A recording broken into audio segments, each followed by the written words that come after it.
सुंदरकांड के पाठ को तो ऐसे भी पढ़ा जा सकता है या फिर हनुमान चालीसा के पाठ को ऐसे भी पढ़ा जा सकता है, लेकिन संकल्प लेकर ही क्यों? तो एक प्रकार का कमिटमेंट हो जाता है जो आप भगवान के साथ करते हैं कि मैं 21 दिन या 41 दिन इस नियम में बंध रहा हूँ, तो वो भी भक्त के वचन में बंध जाते हैं और फिर आपकी जो विश होती है, आपकी जो मनोकामना होती है, उसे पूरा करने के लिए वो बाध्य हो जाते हैं। सिया राम जय जय सिया राम, सिया राम जय श्री हनुमान जी। तो आज का वीडियो एक स्पेशल वीडियो है क्योंकि मैं आप लोगों के लिए लेकर आई हूँ कि सुंदरकांड का पाठ कैसे करना चाहिए और कितने दिनों का संकल्प लेना चाहिए। बिल्कुल सही सुन रहे हैं आप, क्योंकि मैंने अभी हाल फिलहाल में 21 दिनों का संकल्प अपना पूरा किया है और काफ़ी ज़्यादा पॉजिटिव वाइब्स इस पूजा के बाद मुझे महसूस हुई और आसपास का ऑरा भी काफ़ी ज़्यादा सकारात्मक हो जाता है। आप बहुत ज़्यादा सकारात्मक हो जाते हैं जब आप इस तरह का पूजा पाठ करते हैं। तो बिल्कुल वक्त न गवाते हुए मैं आप लोगों को बताना चाहती हूँ कि सुंदर पाठ का संकल्प कैसे लेना चाहिए। संकल्प आप 11 दिन का ले सकते हैं, 21 दिन का ले सकते हैं या 41 दिन का ले सकते हैं। अब बात यह है कि कितने दिन का लेना शुभ होता है। तो शुभ तो वही होता है जो आप नियम से कर सकें, जिसमें आप इच्छा से और अपनी इच्छा और क्षमता के अनुसार जिस संकल्प को आप पूरा कर सके वो संकल्प आप लीजिए। ऐसा कुछ बंधन नहीं है कि आप 11 दिन का नहीं कर सकते, 21 दिन का नहीं कर सकते, 41 दिन का ही करना है। लेकिन अगर आप सक्षम हैं, कर सकते हैं, तो 41 दिन का कीजिए, वो और भी ज़्यादा अच्छा है। क्योंकि सुंदरकांड एक ऐसा अध्याय है जिससे आपका तन मन, आपके आसपास का वातावरण सब कुछ बहुत ही ज़्यादा सुंदर हो जाता है। अब दिन अगर आपने तय कर लिया कि आपको कितने दिनों का पाठ करना है, तो समय भी निश्चित करना जरूरी है।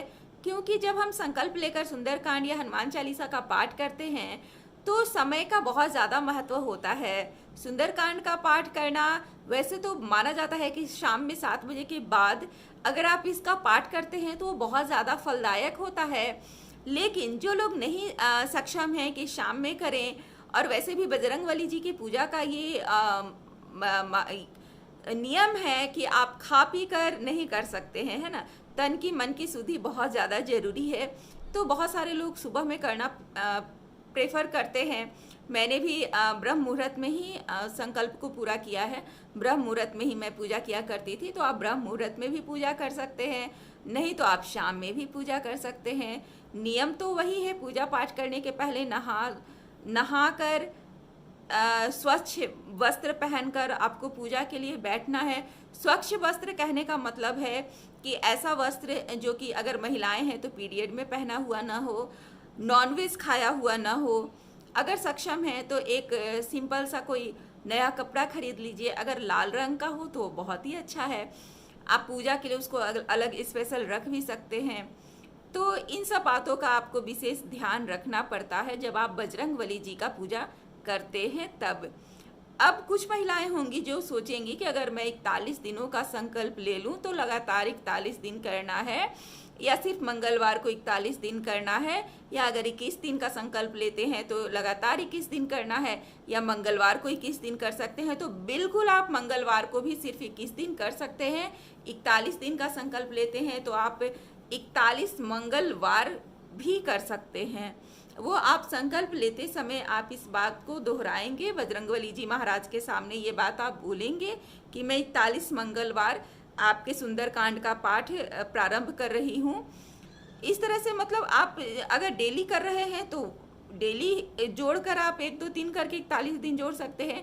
नहीं तो आप अगर मंगलवार के मंगलवार कर रहे हैं तो 41 मंगलवार भी आप सुंदरकांड का पाठ कर सकते हैं।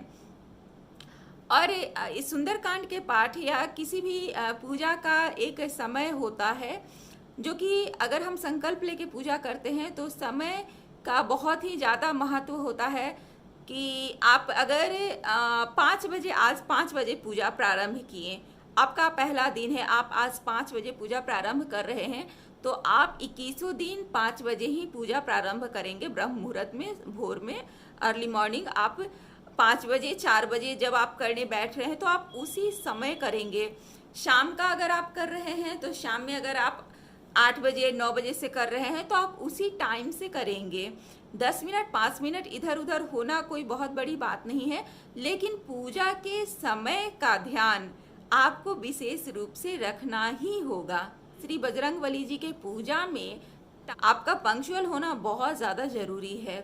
एक ही समय में पूजा अर्चना करना विशेष लाभदायक होता है।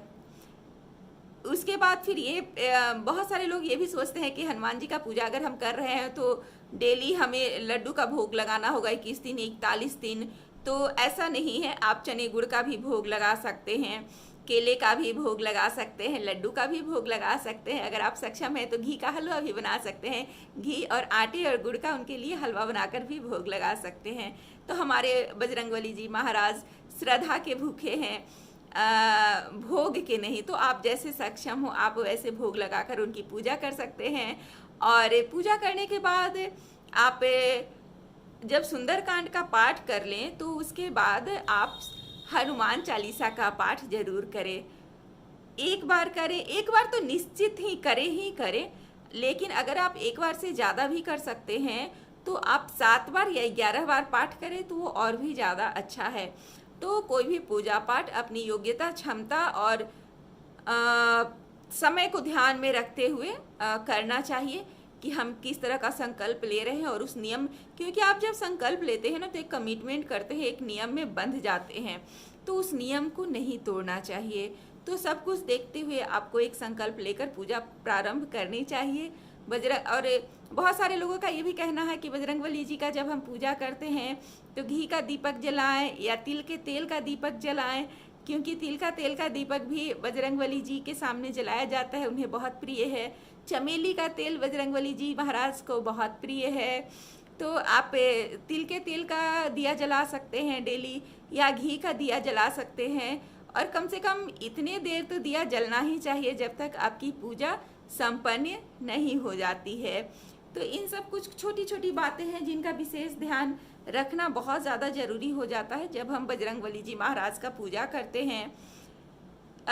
फिर टाइम हो गया, पूजा का समय हो गया, तो उसके बाद हाँ, एक बात और, अगर मतलब जैसे आप बजरंगबली जी महाराज का पूजा सुंदरकांड का पाठ का संकल्प लेकर पाठ प्रारंभ करते हैं, पूजा प्रारंभ करते हैं, तो आसन का भी विशेष ध्यान रखना पड़ता है। यानी आप जिस आसन पर बैठकर पूजा कर रहे हैं वो स्वच्छ होना चाहिए, नया होना चाहिए, किसी और का बैठा हुआ नहीं होना चाहिए, वो आपका होना चाहिए। तो अगर पॉसिबल हो तो आप अब नया आसन खरीद लीजिए जिस पर सिर्फ आप बैठकर पूजा करें। यानी कि वो एक आसन की सिद्धि होती है जो कि आपके लिए वो सिद्ध हो जाती है। जब आप इस तरह का पूजा पाठ करते हैं तो वो आपका हो जाता है। तो कोई और उस पर बैठ के पूजा पाठ करे फिर आप उसको यूज़ करें तो वैसा नहीं होना चाहिए। आसन आपका खुद का होना चाहिए। फिर जब सुंदरकांड का पाठ करने के लिए हम जैसे सामने पूजा की छोटी सी चौकी रखते हैं और आसन वगैरह बिछाकर वहाँ पर बजरंगबली जी महाराज का मूर्ति है या फोटो है तो रख कर पूजा करते हैं। तो सुंदरकांड का जब हम पाठ करते हैं तो सामने श्री राम दरबार का भी फोटो जरूर रखना चाहिए। तो श्री राम दरबार जी का भी फोटो रखिए आप सामने, और तब आप दोनों लोगों को विराजित करके तब आप पूजा कीजिए। मेरे भी मंदिर में है, मैं आप लोगों को दिखाऊंगी कभी। अब बहुत से लोग ये सोच रहे होंगे कि सुंदरकांड के पाठ को तो ऐसे भी पढ़ा जा सकता है या फिर हनुमान चालीसा के पाठ को ऐसे भी पढ़ा जा सकता है, लेकिन संकल्प लेकर ही क्यों?